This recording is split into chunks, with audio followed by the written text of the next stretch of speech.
Anteriores teve início, eu me debrucei sobre um calhamaço de informações que eu já conhecia, já tinha e sempre tive vontade de compartilhar com vocês. Condensei tudo nesse vídeo aqui, bem mastigado. E aí vocês vão poder compreender a origem de todo esse problema e as razões pelas quais pessoas como Rodrigo Pacheco e o Arthur Lira querem derrubar o Ernesto Araújo. Isso remonta ao ano de 2017, quando o então ministro das Relações Exteriores, Aloysio Nunes, criou a Lei da Imigração. Logo depois, assim que o Bolsonaro assumiu, ele foi exonerado do cargo, ele assumiu a pasta de investimentos estrangeiros no governo do João Dória. Prestem bem atenção no passo a passo. Se vocês se perderem no meio do caminho, voltem o vídeo um pouquinho e assistam de novo. É de fácil entendimento, mas tem que prestar atenção. E aí vocês vão entender tudo bonitinho e todo esse esquema que está sendo criado, principalmente pelo PSDB, para entregar o Brasil para a China. Pessoal, é o seguinte, sem enrolação, direto ao ponto, tá? Esse vídeo aqui tem muita informação. Vocês vão ver mais print do que a minha cara. Então limpem a cabeça, fiquem de olho, acompanhem o fio da meada, passo a passo, porque uma coisa vai ligando a outra. A gente vai começar aqui com a Lei da Migração de 2017, sancionada pelo Michel Temer.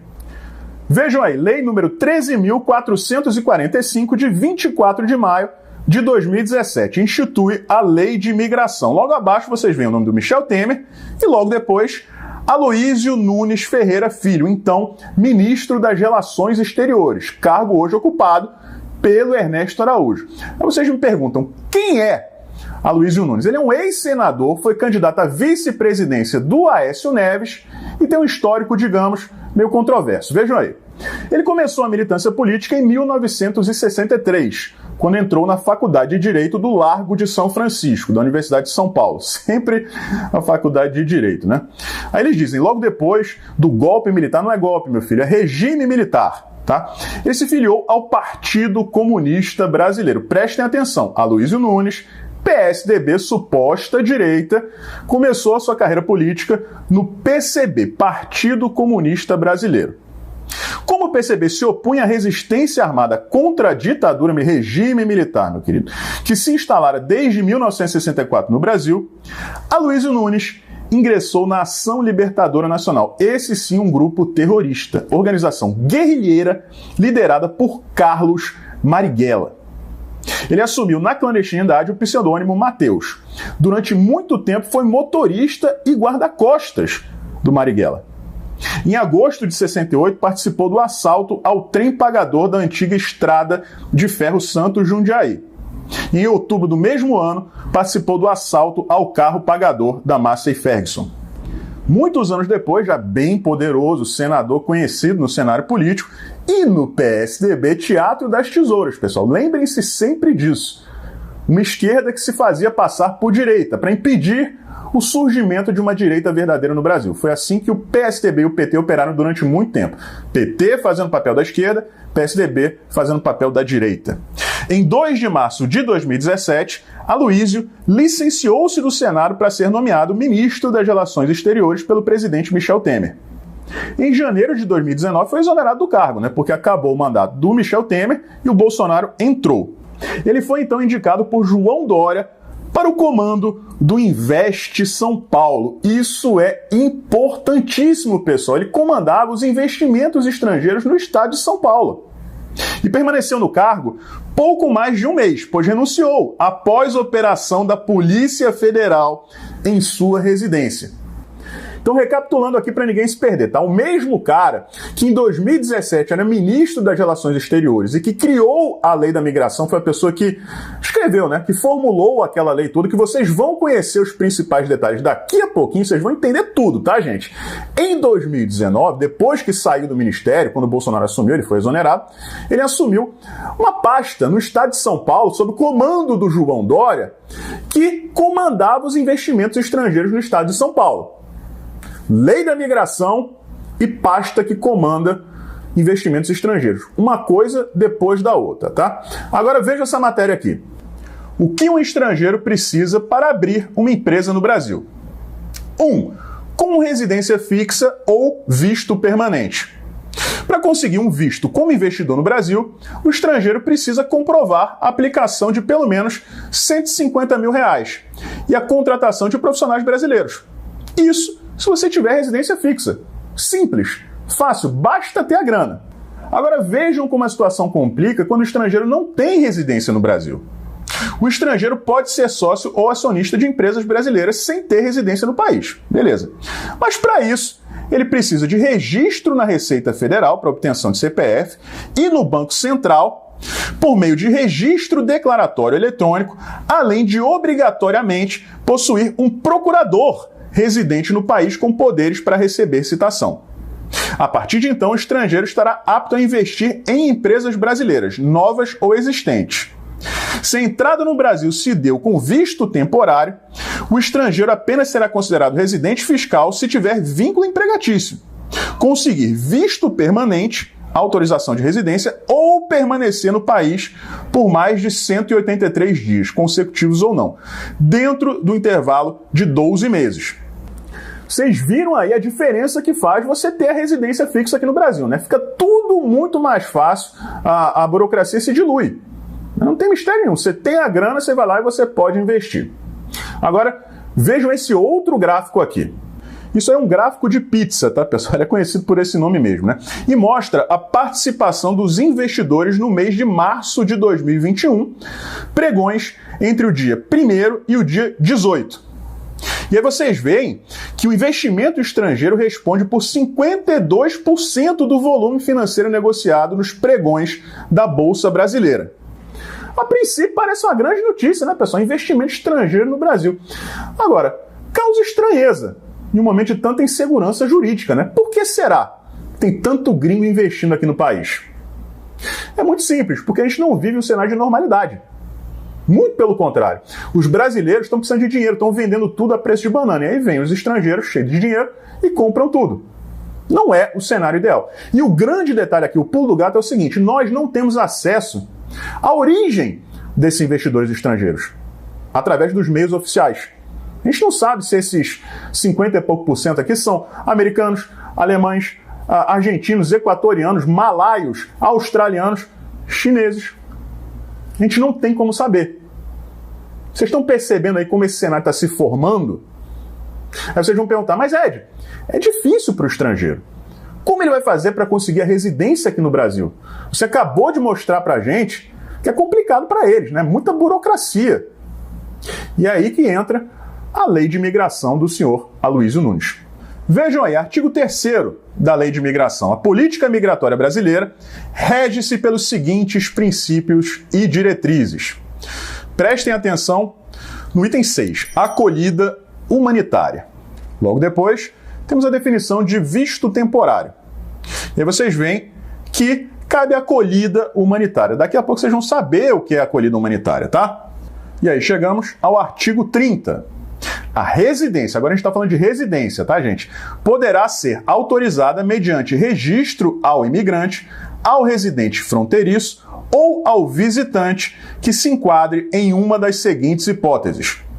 Aí vocês veem ali, letra C, acolhida humanitária, letra H, realização de investimento ou de atividade com relevância econômica, social, científica, tecnológica ou cultural e, por fim, letra I, reunião familiar.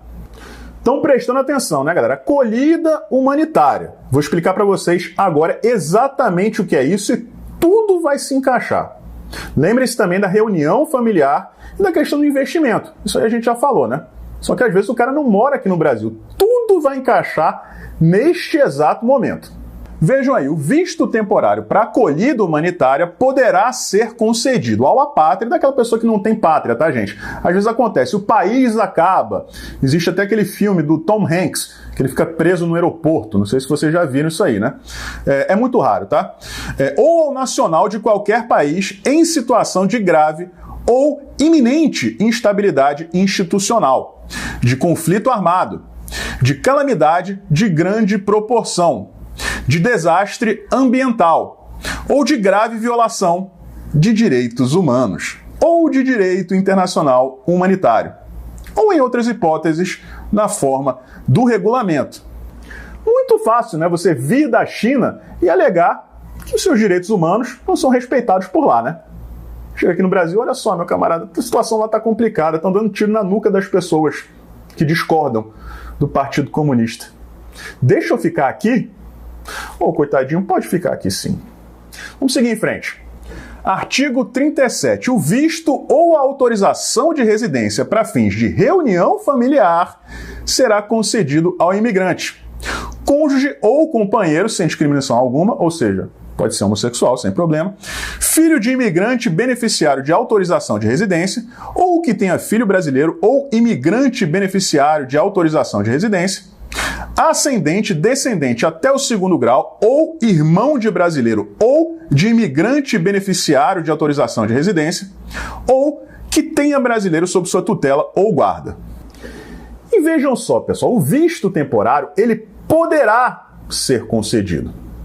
Só que acontece, esse visto é concedido e aí o cara vai lá e tem um filho no Brasil. É isso que prevê esse último artigo que eu li para vocês. A partir do momento que ele tem um filho no Brasil, acabou. Acabou. E a partir deste momento que ele constitui família no Brasil, ele pode trazer a mãe, ele pode trazer o pai, ele pode trazer o irmão. E aí é obrigação do Brasil aceitar essas pessoas. Não é mais poderá, é será concedida a residência. Vocês estão entendendo o queijo suíço que o Brasil se transformou? A gente vai lá, concede o visto temporário a essa pessoa, esse indivíduo, por exemplo. O chinês chega aqui e fala, olha, eu estou sendo perseguido, né, pelo Partido Comunista Chinês. Deixa eu entrar? Deixo. Aí vai lá, um casal de chineses tem um filho brasileiro. Brasileiro. Nasceu em solo brasileiro. Brasileiro não está em missão estrangeira no Brasil, não é diplomata nem nada. É brasileira a criança. E a partir desse momento ele pode trazer todo mundo junto com ele. Mãe, pai, irmão, cachorro, papagaio, periquito, quem ele quiser. A gente não tem mais fronteira. Mas a coisa piora. Porque até aí, eles continuam sendo estrangeiros. Com residência fixa no Brasil, né? Já facilita o investimento. Mas não é brasileiro ainda. Lembrem-se que eles têm que contratar brasileiros também. E aí que a gente chega na última parte aqui da lei. Artigo 65.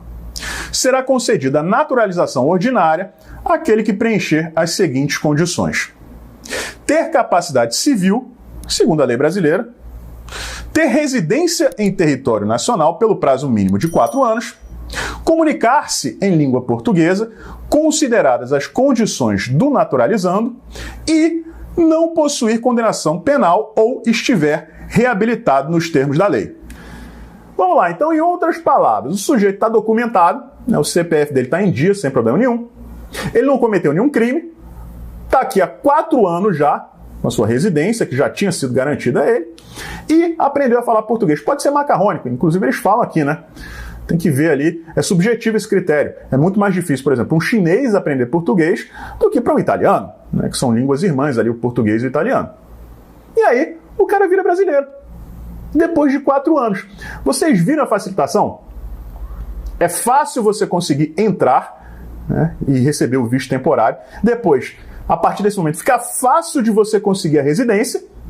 E a partir da residência, basta ficar 4 anos pianinho que você vira brasileiro. E aí o que acontece? Fica muito mais fácil para os chineses investirem no Brasil. Por quê? O chefão, o cara grande, não precisa ter residência.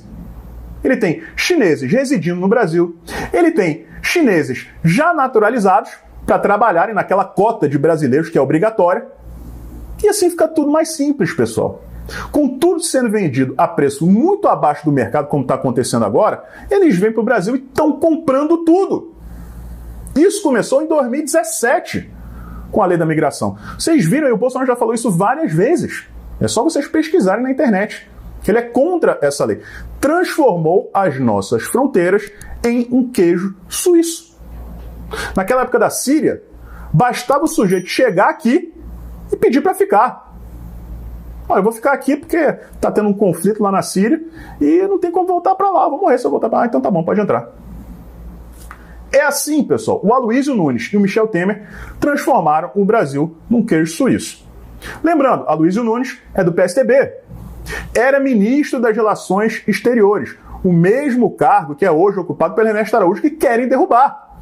Por que querem derrubar o Ernesto? Porque querem outra pessoa como o Aloysio, que siga aquela mesma política de facilitação da entrada dessas pessoas aqui no Brasil, da tomada do Brasil pelo Xing Ling. E aí vocês veem o Rodrigo Pacheco e o Arthur Lira se reunindo com o embaixador da China no Brasil. Tá tudo aí, pessoal, tudo bonitinho explicado. Mostrei para vocês as conexões entre a lei da migração, o Aloysio Nunes, PSDB, terrorista guerrilheiro, guarda-costas do Marighella, Teatro das Tesouras. João Dória trabalhou na Secretaria de Investimentos Estrangeiros do João Dória, só saiu porque a PF bateu na porta dele. E agora a gente tem essas pessoas aí do sistema, né, Rodrigo Pacheco e Arthur Lira, tentando derrubar o Ernesto Araújo justamente para restabelecer esse tipo de relação entre o Brasil e o Dragão do Oriente. Tudo na cara. Então esse foi o nosso vídeo de hoje, pessoal. Importantíssimo, tá? Talvez o vídeo mais importante da história aqui do canal. Espero que todo mundo tenha compreendido. Caso contrário, basta assistir de novo. Tem que prestar atenção na cadeia de eventos para poder compreender o cenário como um todo, tá? Mas tá tudo ali. Tem alguma dúvida? Assiste de novo que vai dar o clique na cabeça de vocês, tá? A gente tem que apoiar o Ernesto, tem que apoiar o Felipe, tem que apoiar o presidente. A gente não pode permitir que isso aconteça, porque o que eles querem é a volta ao passado. A volta à política do Aloysio Nunes, que estava abrindo as portas para o Xing Ling vir para cá e tomar o país. Isso está acontecendo. Eles querem derrubar o Ernesto para acelerar esse processo, antes que o Bolsonaro dê um jeito de brecá-lo. Tamo junto? Compartilhem esse vídeo, deixem seus likes, deixem seus comentários. Um forte abraço e a gente se vê por aí.